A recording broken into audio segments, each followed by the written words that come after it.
I think there's so many ways in which we can sort of think about the philosophies of life and leadership that in one sense mirror what's happening at that physics level, but another sense is sort of pushing by way of physics and the discoveries and the need to discover, push back into the human element of leadership and culture and all of that there.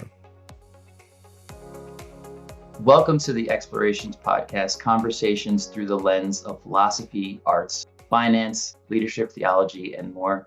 I'm your host, Luis Hernandez, and I'm joined by my fellow co-hosts, Edwin and Joe. Edwin and Joe, how are you guys doing today? Doing great, feeling great. Got my Nespresso shot going, so I got some caffeine in the blood, ready to go.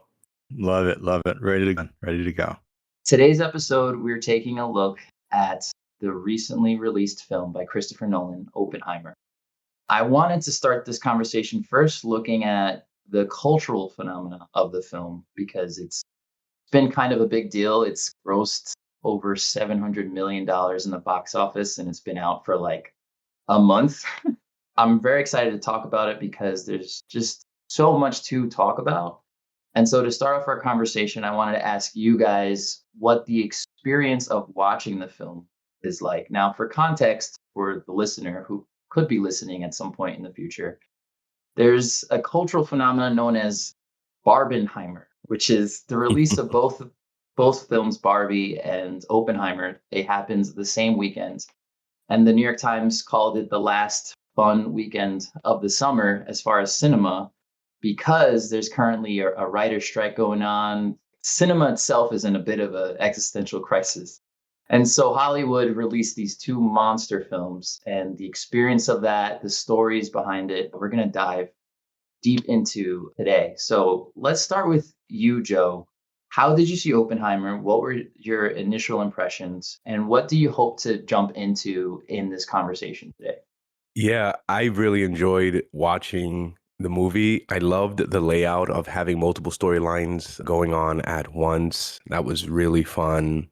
Even though it was 3 hours, for me, it didn't feel like that. So I'm appreciative of it. There was a sense of nostalgia as I was watching it, not as if I was obviously working in the Manhattan Project, but in my years of studying physics and sort of having conversations with the likes of Edwin and others, thinking about theoretical physics and stuff like that. There are elements in the movie that brought me back to those years in a sort of a deeply, almost visceral way. I felt it in my gut as I was watching it and watching Oppenheimer sort of unfold his thinking and the way Nolan and the writers of that script just sort of brought that about. So it was great. So yeah, it was overall a positive experience. And I think there's so many different topics we can tackle in light of that movie and in light of the history of the Manhattan Project and particularly the man Oppenheimer, Robert J. Oppenheimer.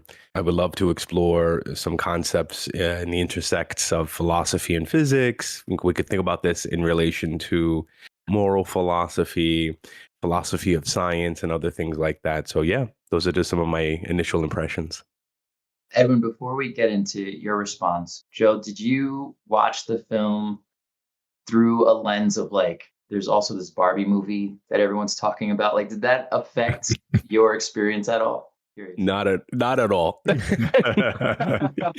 got it. Not at all. Not that I have anything against Barbie. Right. But yeah, not at all. Give Barbie a try, man. Give Barbie a try. Oh, you saw it? You saw Barbie, bro? No. I saw it. We'll get into it. But Edwin, what was your experience like? When did you finally see it? How did you watch it? And what was your initial impressions, spoiler free, of the film? Yeah, so I think the both of you saw it before me, and I actually didn't have much of expectation for it until I got some of your feedback. I was late to the game and saw it recently, and definitely appreciated seeing it on the big screen. Right, it was certainly worth it. Like Joe, it was very visceral. I mean, physics and what it's mean to, I know both Joe and I, and how it culminated in the story of the Manhattan Project is just, it just comes back to us and it hits us hard because there's this parallel path on truth seeking. And what Oppenheimer showed is how that actually can be directed towards something much different than that. And for that reason, it was a bit of an emotional roller coaster. One major reason is I actually used to work in the defense industry. I entered it almost along the lines of this is a really cool project to work on. And I exited with a lot of moral and ethical sort of questions in my head. And to this day, I still think about the work that I did during that time. But very much, and we'll talk about this, very much appreciated the phenomenon of scientists from various disciplines coming together to create something so complex. It is just, to me at least, the most phenomenal thing. Outside of playing in a band, it's probably one of the most emotionally satisfying thing that I've done in my life. Yeah. Wow, that is very interesting. Um, I want to just dive right in. Before getting into the spoilers, my experience was I got to see a 70 millimeter print. There's many different versions of the film. The most like bombastic spectacle version of the film is 70 millimeter in IMAX. I saw the version like right below it, which I'm kind of happy about because IMAX is get really loud. One thing overlooked in IMAX is the sound system behind the screen. And that film especially, we'll get into, has some of the loudest sounds ever. And just like randomly too, like it'll just be dialogue then like just explosion. So I'm happy I got to see it in regular 70 millimeter. And like overall, like without diving deep, I felt like the film was a little too long, like different than how you felt, Joe. I felt like the length, like that last hour just felt a little too long as far as my takeaway of what the most important aspects of the film are. But I find it interesting what you said, Edwin, like your personal like ties to the film and that experience. So let's jump right in. At this point, we could discuss spoilers and we can get into the nitty gritty details of the film. But again, I'm going to open up with this question because I'm clearly fascinated by this. What do you guys think about the cultural phenomena of this film? The subject matter of this film is like, in my opinion, it's highlighting the end of World War II, like the thing that is the catalyst of ending this global conflict. And this film is dramatizing the that turning point in the war when the United States, through this secret project of gathering scientists, all that, like it ended World War II and its war with Japan through the use and development of an atomic weapon. Here we are in 2023, and Christopher Nolan, like the biggest director in Hollywood, makes $100 million film about this historical event. And it's, I mean, aside from Barbie, it's like the biggest movie at its time. What do you guys make of that cultural phenomena of making this spectacle about this historical event, which ushered in the global world in which we live in today, this post-World War II world? Did that strike you going into the film? Has it struck you after watching the film and letting it kind of sit? What do you guys make of that? Couple of things that come to mind, Lewis. I'm thinking about the marketing schema and how it coincided with Barbie and all the memes on social media and the sort of setup and up to the crescendo release. And I wonder what was the effectiveness of that upon bringing people in to watch this movie. One of the reasons why I wonder about that, its role, is because on its own, the topic doesn't necessarily seem to be, or it could be perceived as not so interesting. Of course, I don't think that. Maybe that's a prejudice on my part insofar as I see people flocking to kind of Marvel and comic book movies and things like that. So here comes along a particular movie that seems to be a bit more weightier, more substantive, maybe something that would have been released in the smaller movie theaters on the off season, those movies that will make it to to the Oscars that sometimes people, they're like, I didn't even know this was released. Right. But, Christopher Nolan is Christopher Nolan. So, or whatever he touches essentially turns to gold or something similar to that. He does things big. And I think it is somewhat of a phenomena. I don't know how to sort of make sense of that. Was it the topic itself? Is it just the fact that it's Christopher Nolan doing it coupled with the marketing schema? But I'm grateful to have gone and sort of get my mind thinking about some of the topics therein. And again, bringing me back to my years in the study of physics. Yeah, I think it does seem a bit random, Joe. Yeah. But then when I take a step back, it almost seems ingenious. I don't think this was purposeful. For the one of the reasons is because we're currently in the age of AI, right? Mm, And there's yeah. so much parallel there. And you kind of have to wonder, was this time to actually help us struggle with that very question again, right? We had the Doomsday episode before, in which we were talking about a lot of these existential turning points in our history, and we're feeling it, right? This is probably the most acute since then. And then the other phenomenon, would love to get your perspective on this too, Joe. We're coming off of a low in our belief in science and scientists, right? We went through COVID, and for some good reasons, and maybe not so good, some not so good reasons, scientists were attacked around, well, what they were actually confident about and what they were not confident about. And that caused a society to struggle a bit with scientists as authorities. So in at a time where scientists was absolutely the pinnacle of our society, right? Everyone knew who Einstein was, and you would turn on the TV to listen to anything he had to say. Not so much, right? It was almost farcical to see like a Fauci and COVID, he actually responded to him. And then the last third thing that I was thinking about was, I am especially grateful for this. You said it with the Marvel aspect of this, Joe, but I feel like this is the generation of the geeks.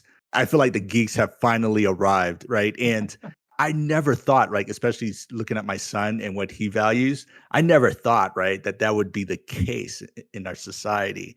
It's like all these trends, it's like encounter trends that are happening. And I'm trying to make sense of it all, but it seems pretty apt for the moment. That's really insightful, Edwin. Yeah.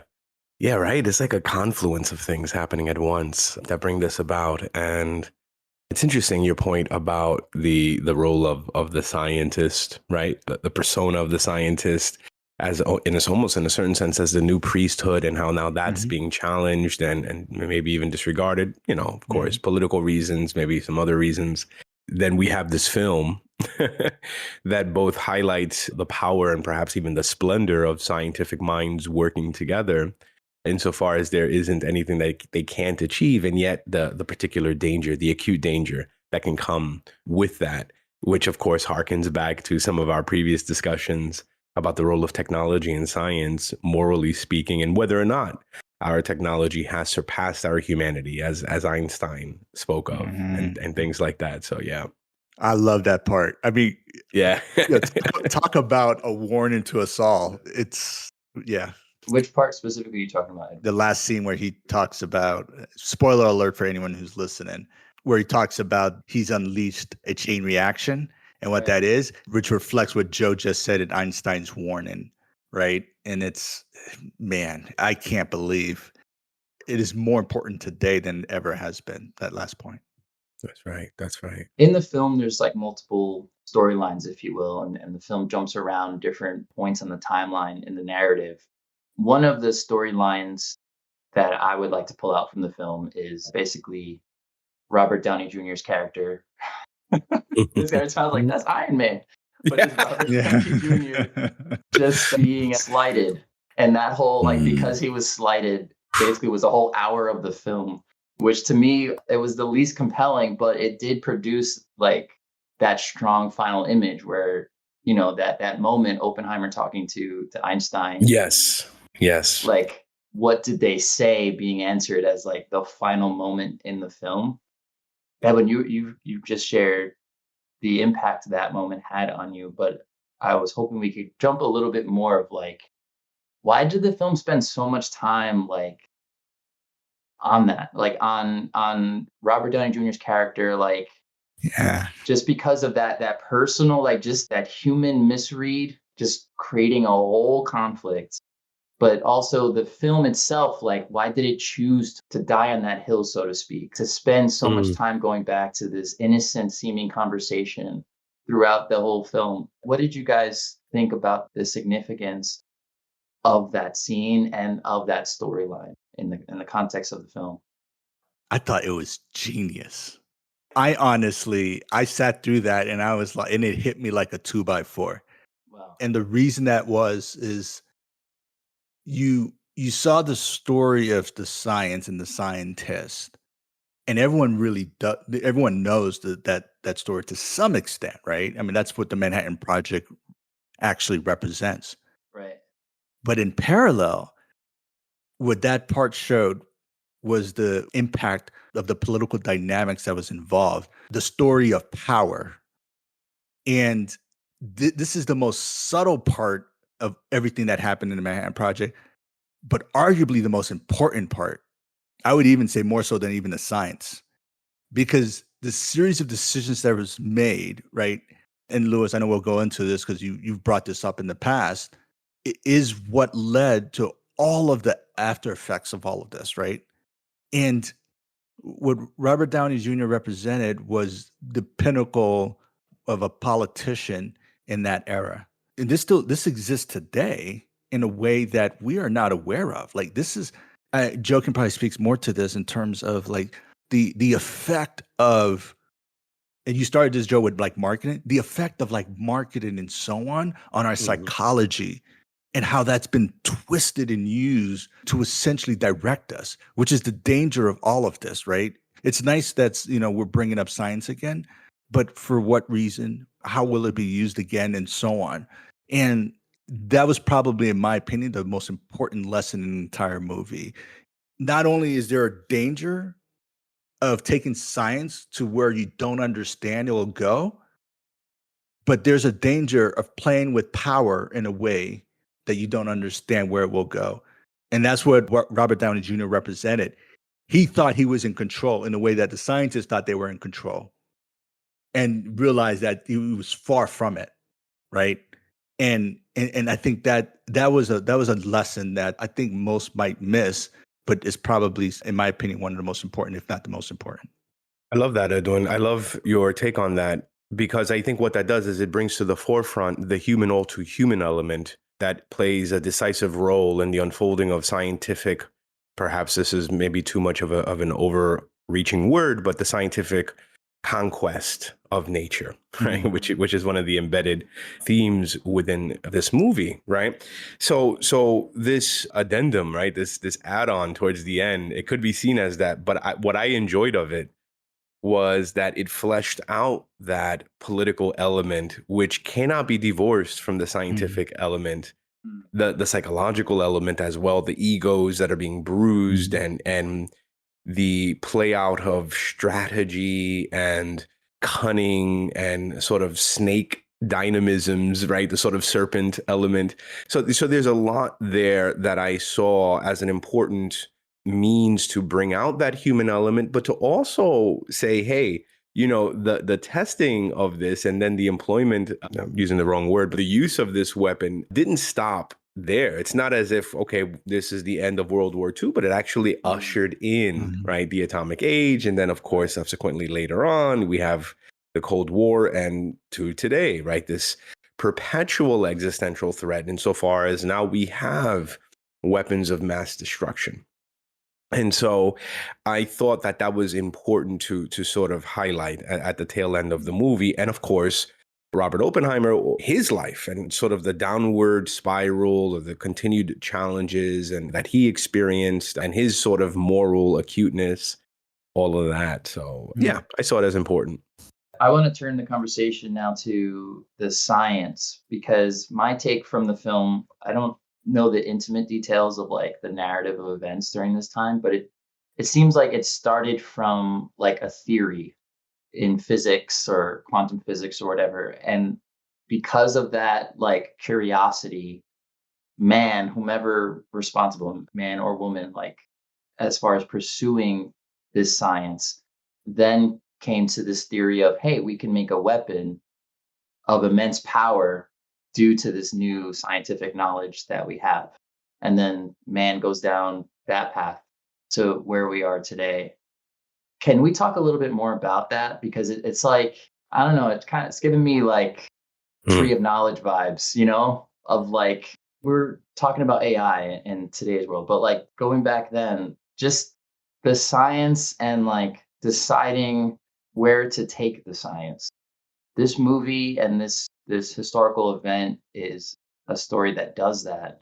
But I wonder, like, to your point, Edwin, about what the movie or us as society being directed to like towards something in marketing, what is there Mm, to learn from man given a choice like that to pursue knowledge or wisdom that could ultimately lead to destructive behavior? Pursuing that path led to the deaths of hundreds of thousands of people, like ultimately, by actualizing the weapon that we thought we could make when we first came across this new science, the time that we did.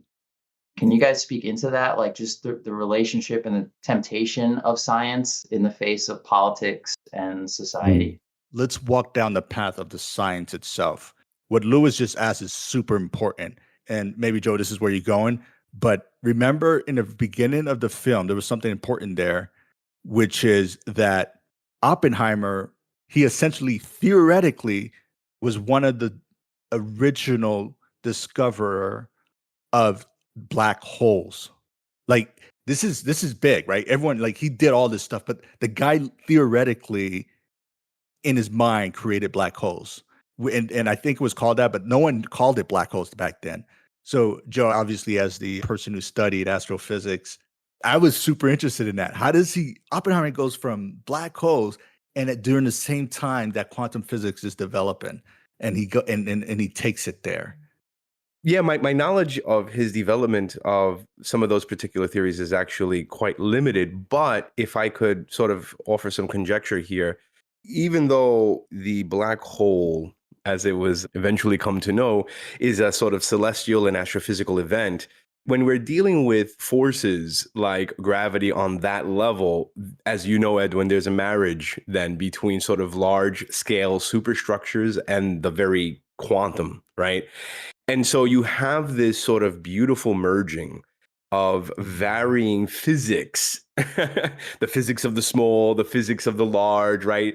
Or in other words, quantum physics and relativity, Einstein's general relativity specifically, such that there is this sort of marriage between the two, and even what many will argue, even the breakdown of that physics, at least at the event horizon, insofar as we don't know what's happening.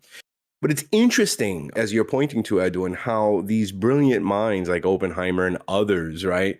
You have George Lemaitre, a Catholic priest who comes and speculates and essentially gives us the Big Bang Theory. You have Einstein, and Einstein's pushing back against what he is seeing in quantum physics, you know, his famous statement about God doesn't play dice, right? That this sort of fuzziness, Einstein just did not like. And then he eventually came to accept, even speaking about it as the greatest blunder, insofar as for him, as he was working out the tensor equations, right, he had to fudge the numbers a bit and give the omega number so that the universe is static and not this sort of dynamic unfolding, which would sort of point back to a radical beginning. So anyway, all of these things are happening. And I think exploring that a little bit more is important to then bridge the human element that's expressed also in the movie. Now, Edwin, I know you have some background more than I do in particle physics. So maybe just even the concept of fission, right? Fission, which is a major element in the movie and how this leads. Maybe you could flesh out a little bit what's happening there. I mean, it's been so many years for me that I forgot some stuff. But yeah, And a lot of it, as I say, Joe, you'll be like, oh, okay. A lot of it has to do with yeah, energy transfer, right? And if anyone who's like basic science has ever or remember the nucleus and the electrons, and so on circling in it, and the phase that wasn't intuitive at the time this is happening, right? So the fact that energy can be released as you go from one valence state to another, and all of that is telling us something fundamental about what Joe just said. And that is everything is related and connected in physics in a way that we did not really understand. So we talk about the grand unified theory, which I think we need another episode for that to talk about the actual limitations of physics today. Because, by the way, this was the last great leap in physics before we have this, we're currently in the ice age in physics, right? We haven't developed anything beyond that sense, right? And this next step was that, Joe's point again, was to combine all of this. And all of it has to do with energy. So when you talk about, I'll just use something simple, the sun. The sun is the perfect example of this process. And when you think about the sun feeding us, essentially, which is every plant life, every animal, everything on this planet Right. is being supported through the energy provided by, like a slice of energy being provided by the sun. Just a slice, right? Fractions. And that was the type of energy we were trying to create. So, and more fun, and we keep passing it back and forth because we have different specialties. So now I'm going to Joe's specialty, right? Yeah. In reality, Joe, all I have to offer is the particle physics is only as helpful as it describes the process in the sun. So the easiest way to say this is we were trying to create a mini sun, period, right? Again, that's why I was going to pass it back to you, Joe. And creating a mini sun, what does that entail, right? Essentially, because the opposite was being thought of at the same time as well, which is, can we create black holes? And we're still thinking about that. And so then watching this whole thing was like, okay, can we create when they were talking about the chain reaction, can we create a sun that would consume the entire earth, right? Because once you release energy at that level, which is how the sun was essentially created, what will happen? And then the opposite would be a reaction that then leads to a black hole, which can consume all, that's super scary. But now we're getting into, again, Joe, this is your area on what causes that. Right. And just for our audience, so we don't get lost in the weeds of the science, because we could stay on this for a very long time, but sort of bringing it back to the movie and connecting it to the human element. Let me see if we could spin this a couple of ways. But just a few more words on the science here. And Edwin, as you've alluded to, the sun in particular. So there's a concept in astrophysics called hydrostatic equilibrium. Essentially, the sun is a controlled perpetual explosion, right? So you have a process called fusion, right, happening. And so you have large quantities of energy. I'm going to speak in as much as possible in layman terms, so we can all kind of be on the same page. You have this energy that's sort of pushing out, right? That gives the heat, the energy, the luminosity of the sun. It's pushing out, right? And the reason why you can have a process like fusion, right? How is this happening in the sun? Is because of the immense gravity and the amount of material pushing in, right? So you have gravity wanting to collapse this massive luminous object, right? A star, essentially. And then you have fusion pushing out. So you have this amazing balance, right? Which, again, one of the phrases is hydrostatic equilibrium. And of course, one of the questions is, wow, can we harness energy? Can we create energy like that? And of course, the trick is it happens in places like stars precisely because of the mass and the density and the gravity working all in tandem there. And so it brings it, and you have, again, at the quantum level and at the particle level, you have this concept called fusion. But yet in atomic physics, right, especially with the A-bomb and other development, you have a slightly different process called fission, right? You're splitting atoms, right? There's a split happening. And when you split atoms, there's a tremendous amount of energy that's released. And that goes into something like the strong nuclear force and the forces, if you will, that hold the atom as such. And what happens when you split it, right? That then has to be a release of energy. And so on and so forth. So you have all of these processes happening here, and you have these great minds playing on it. Now, bringing this back to the movie, and even to, I think, a larger domain, we could think of all of these sort of physical processes and dynamics as analogous to the kind of human, all too human elements that we see played out in this particular movie, and in fact, all of our lives, right? How do I bridge that? How do I make the analogy? Well, let's just play around with the concept of the duality of the particle and the wave, right? Which anybody who has had even a cursory glance of quantum physics, you've heard of that, right? That at that level, an electron, for example, behaves as a particle when observed under certain conditions, and it also behaves as a wave. And this raises deep questions, right? And you have differing theories that attempt to account for this, because it seems like a contradiction, right? How can this happen? And yet, a person like Oppenheimer in the movie has this sort of duality in his nature. You see his kind of sexual deviance, right? You see he's kind of, right? He's a womanizer, Right. and yet he's brilliant, right? So you have this sort of play of forces in the person of Oppenheimer where he's hesitant. He wants to move forward, right? He sort of makes some justifications in his mind. We need to do this. And then he tries to persuade other scientists because if not, then the Germans will go ahead of and be ahead of this. And then you see him sort of, backtracking and that sort of later development of the film. We have these elements which mirror, analogously, of course, metaphorically, of course, what's happening at the level of physics. And I find that to be deeply ironic and quite beautiful, this sort of bridge. And then the kind of leadership and communal fortitude that is needed in order to sort of forge ahead in this dynamic without crashing the boat, if you will. I think there's so many ways in which we can sort of think about the philosophies of life and leadership that in one sense mirror what's happening at that physics level, but another sense is sort of pushing by way of physics and the discoveries and the need to discover, push back into the human element of leadership and culture and all of that there. That was just like a tangential throw-out, but yeah. You set up perfectly. I wanted to bring up a specific moment in the film that I think we can dive into what you're talking about. During the film, there's also, as the atomic bomb is being developed, Edward Teller, played by Benny Safdie, is also interested in pursuing the development of the hydrogen bomb. And in the film, Oppenheimer is like against that development in the project and instead kind of pursues full force the original plan of the atomic bomb. I wanted to ask you guys specifically about that moment because I was struck by why that wasn't pursued in that context. Like why Oppenheimer as a leader said no to this, but yes to this. And also like the fact that the hydrogen bomb, it does successfully get developed and it does become exponentially, I don't know to what magnitude, but more powerful than the atomic bomb.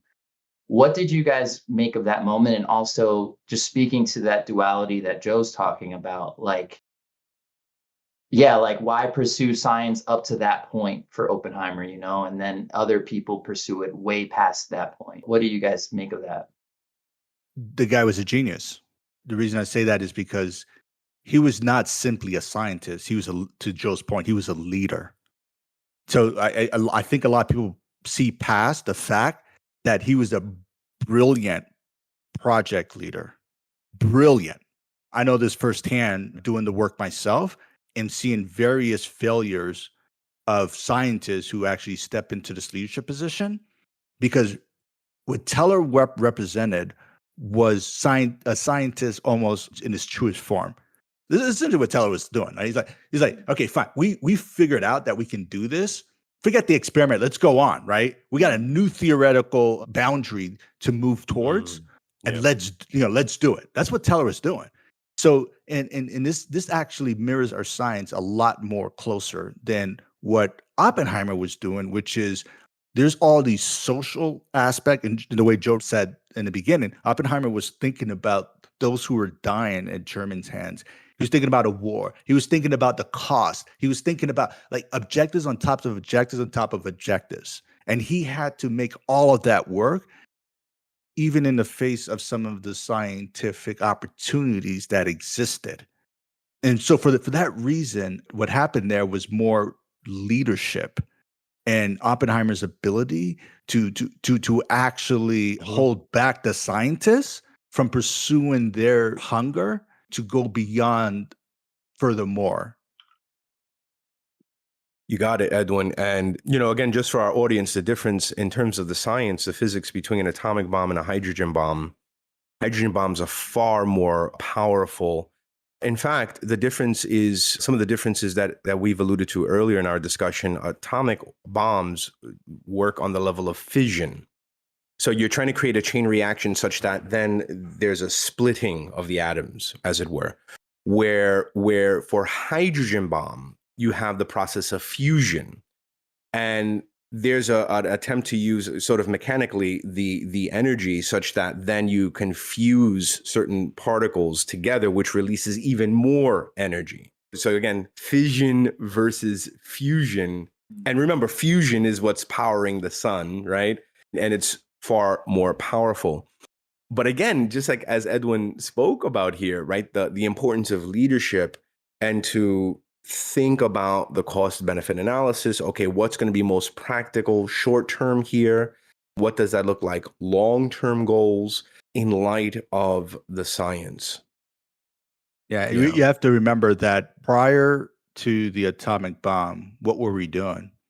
We were dropping like these little, like something things that were fractions of the power of the atomic bomb, right? I mean, this is the leap that we took from what was happening on the battlefield to what we eventually ended up doing was almost like aliens coming to our planet with a new type of weapon. Like there was no need, like there was no need to go even beyond that, right? You want to decimate us even more, right? It's like that was enough, obviously, right, to meet the goals that they were trying to meet. That's right. And just an interesting historical note, the first hydrogen bomb successful test in the United States was in 1952. So think about that in relation to, right, the end of World War II. And then, we're still forging ahead and we're trying to, right. And this is why Oppenheimer and others were like, we got to stop, or do whatever we can, because this is going to keep on going. And of course, subsequently, you have the arms race. That's a great point. That's a great point. I think this is a good time to turn into ethics in the context of the film. One of my favorite moments in the film, which I can't believe actually happened. Oppenheimer met with President Truman in the Oval Office, and he famously said to President Truman, "Mr. President, I feel I have blood on my hands." And Truman was mad at that, and he later said, "I don't want to see that son of a bitch in this office ever again." Yeah, which is crazy. Yeah. Just these two giants of men talking to each other, and just the way that conversation, I think it's a great symbol and starter for this conversation about morality and ethics in the face of the atomic bomb and the Manhattan Project. What did you guys make of not only just that scene, but also the ethics and morality of Oppenheimer and what he dealt with in successfully developing the atomic bomb, and then also its subsequent use, right away, really, shortly after, and the impact of that? What did you guys make of that? Yeah. I can only offer commentary and listen to what Joe have to say here, because I've actually been looking forward to this part, Joe. And my commentary is that from a leadership perspective, what Truman was saying, I think was correct. What Oppenheimer did was he led the development of a weapon. Truman used that weapon. And that's the distinction he was trying to make. He's like, and when he said blood is on my hand, he's like, I dropped the bomb, not you. So they could have developed a bomb, and and actually this happened, right? There were several back and forths on, should we just invite the Japanese to Trinity? And if they just saw this, they obviously would give up, right? And there were various other options that existed, and Truman made a decision to not let them know.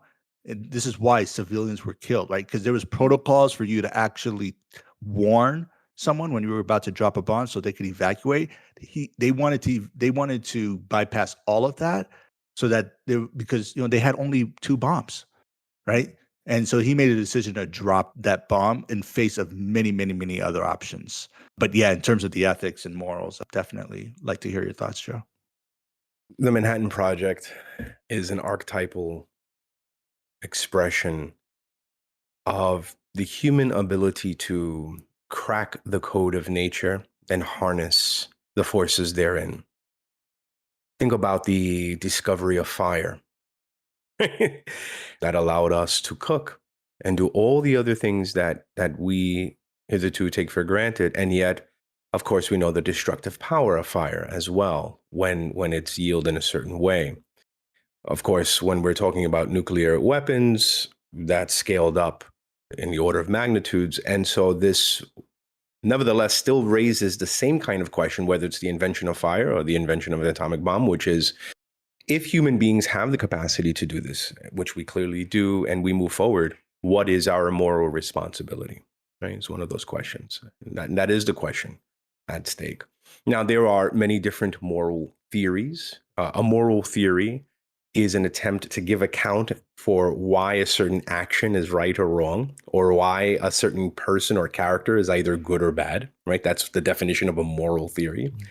And you have moral theories that focus on character, typically like virtue-based theories. And then you have theories that focus on actions, the rightness or the wrongness of a particular act. And those are called action-based moral theories. Some of those action-based moral theories are things like utilitarianism, deontology, and so on.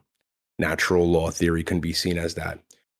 And these particular theories attempt to make sense regarding the question of what actions we ought to do. So if you go with the utilitarian frame, which also is known as the consequentialist perspective, which, by the way, is the perspective that many tend to, especially in our modern world, tend to hold, especially at the governmental level. You say, well, the action is right insofar as it produces the greatest good for the greatest number of people involved, right? So you're thinking about the action in light of its proposed end, right? The particular consequence, right? Hence consequentialism. And there's something that makes a lot of sense about that, right, on the surface, but it also has a dark undercurrent because it could justify certain actions we may think is really wrong, but it justifies it because supposedly greater good is produced at the end, right? And hence the question of the use of this, was Truman and the United States at large justified in dropping 2 atomic bombs, right? Okay, how many people are dying? How many people have died? Future subsequent generations by way of radiation fallout, all of that there versus the good. Okay, what was the good? Well, okay, the war stopped. Okay, many American lives were saved, right? And so you're sort of doing those calculations there. Deontological ethics, deontology, is also an action-based theory, but it says, okay, the ends do not justify the means. So we can't think of this the consequence. We need to look at the particular action itself. So the deontologist will say, no, there are certain actions that are inherently good, and then there are certain actions that are inherently not good, right? They're bad. And so there are those deontologists who say, never is it justified to torture a human being, right? Even if they have information that could save lives. We're still not, right? Because of the dignity and worth of the human being as such. We have to treat them as an ends and not as a means to an end, and so on. So I just say that for our listeners, right, that there are differing perspectives, different ways in which we can look at this. And how we determine, or how do we sort of toggle through the options of these moral theories, in large part is going to be based on our values, right? So there's a whole nother subsystem of thought called value theory and the kind of overall metaphysical commitments and paradigmatic setup that we have.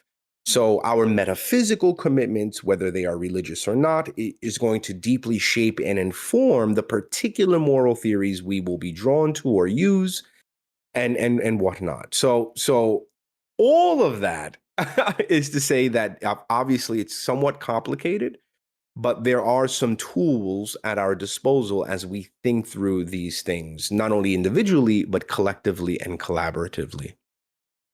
Dr. Terry, you don't get off that easy. I've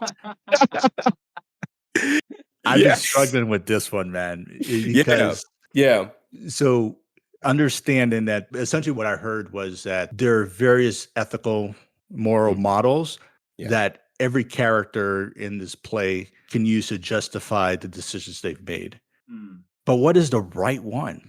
Yeah, I know it sounds stupid, right? I don't think it's a theoretical, but like I struggle with that. Like, I want philosophy to tell me, is there a better model versus another? Like, what would have been the right thing to do, and based on what? Maybe Yeah, a meta wow. model of some type. A meta Right. model. Yeah, yeah, yeah.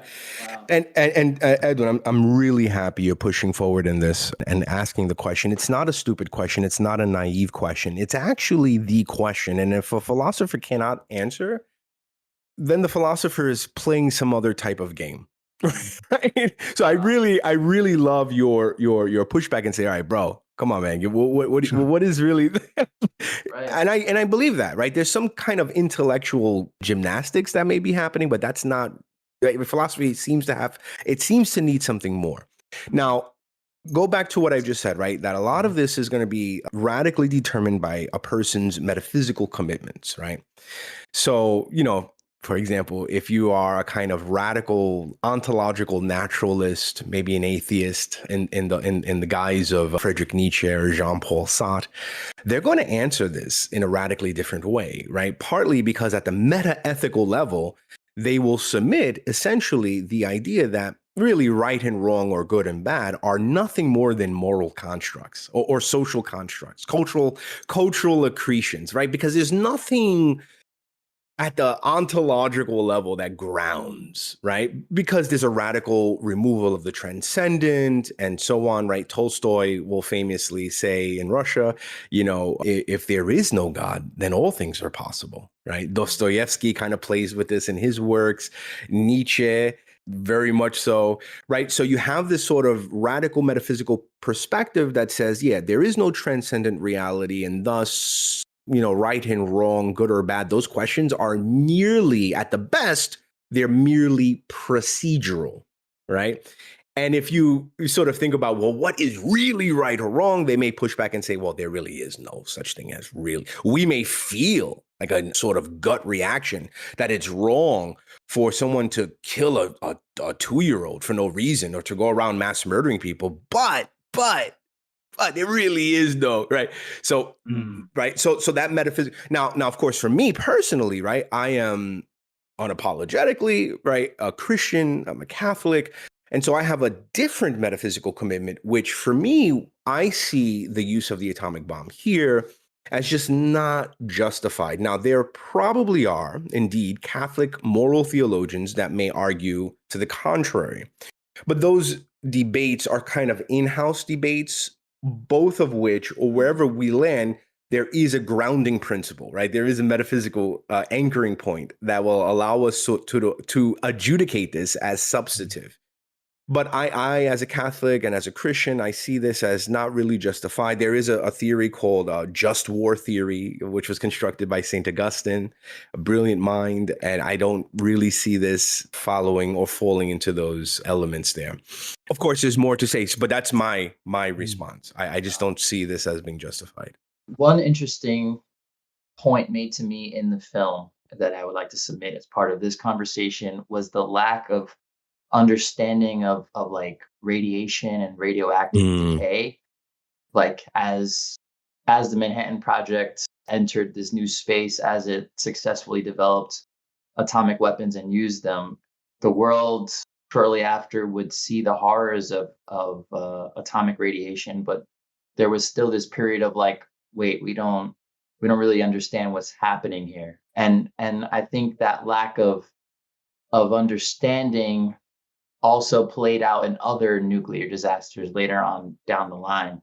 And it was actually yesterday, I think there was a report that they're starting to release some of the contaminated waters from the Fukushima plant from That's that right. disaster. Like they're just like, what do we do with all this water? Like they're just starting to release it back in the ocean, which is part of why I'm thinking about this.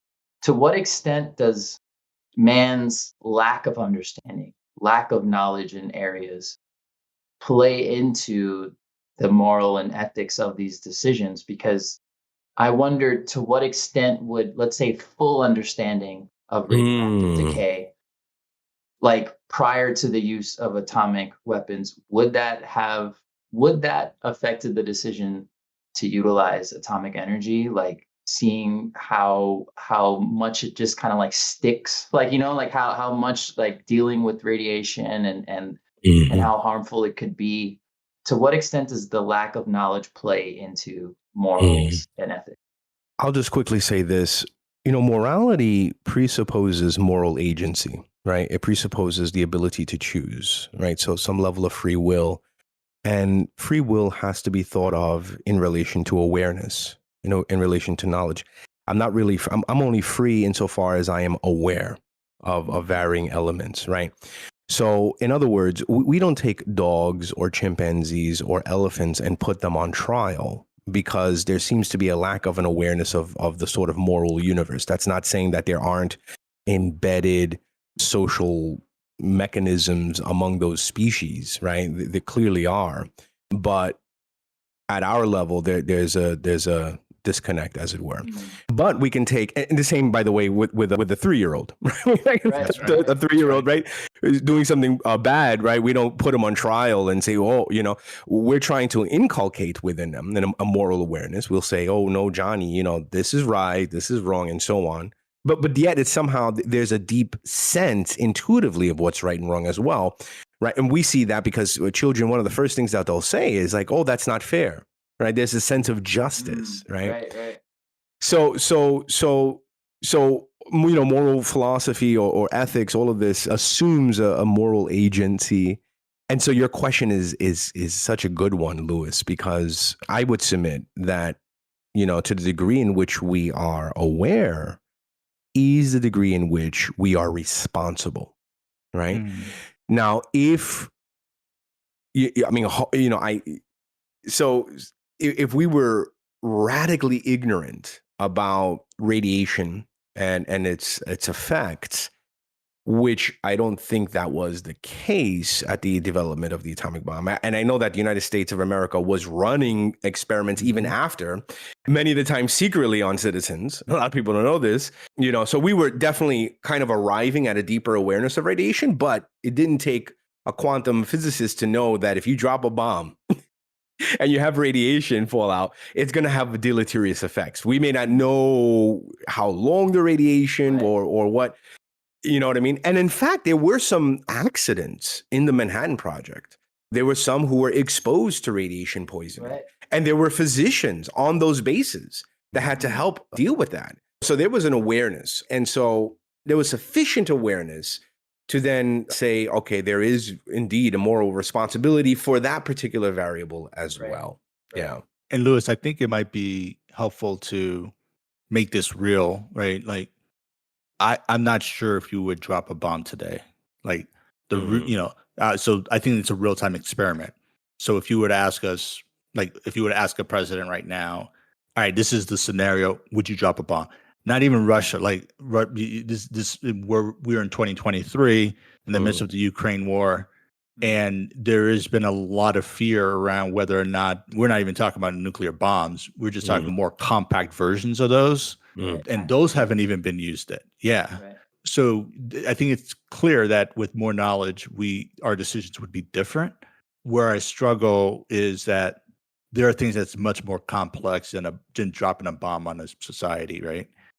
I even, at the risk of opening all type of debates here, I even think about the way we treat each other, race relations and biases and so on, right? Do you blame someone if they're a racist? Sometimes I look at a racist or someone who's acting in a way accordingly and say, they don't know any better, right? They're living in ignorance, and that actually informs the way I actually react to them and how I actually sort of shift my focus and even empathy to try to understand how they can better understand. So this is a powerful question, man. And I just, maybe Joe, if you could just reflect on that for a quick second. How do we actively leverage some of the learnings in philosophy to deal with those type of questions? Yeah, no, it's great. First, just by exploring some of those moral theories and value theories that I've mentioned before, building our toolbox there so that we can better assess the data that is in front of us, better assess the experiences that we're having. I think also, to your point, Edwin, we all have a moral responsibility to get as much information as we can out there, right? And to enlighten folks, and whatever that may mean, whatever that looks like. So if we're dealing with race relations and biases, being communicative and trying to set up some pathways so that folks can be aware. Of course, what people will do with that information will be on them.